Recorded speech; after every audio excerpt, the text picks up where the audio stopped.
I made a conscious decision to become a journalist, coming from a science background. My original discipline is animal science. So when I was going to decide to become a journalist, it was a conscious decision.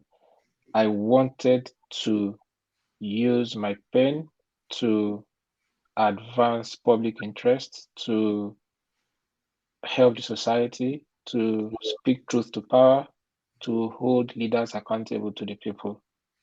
So from start, as a newbie in journalism, I said I wanted to do journalism that would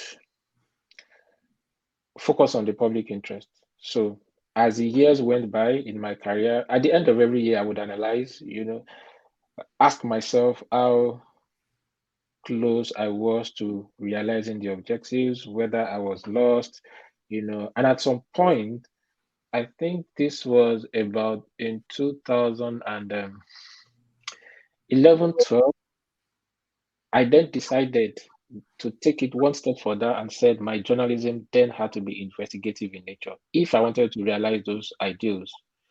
Few years down the line again, I then thought, okay, for some of the stories that I wanted to get, I needed to go undercover to make them happen.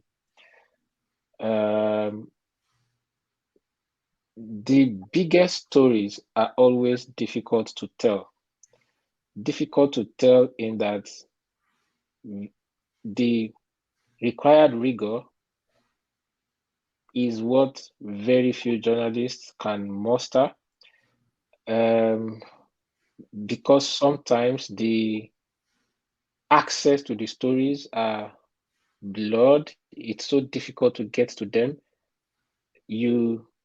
In a lot of cases, for these stories, you can't introduce yourself as a journalist and get the job done. Also, it became clear that I had to introduce undercover techniques because I wanted my stories to be indubitable. I wanted it to be so difficult for the concerned authorities to deny and get away with it. And then I thought I needed evidence.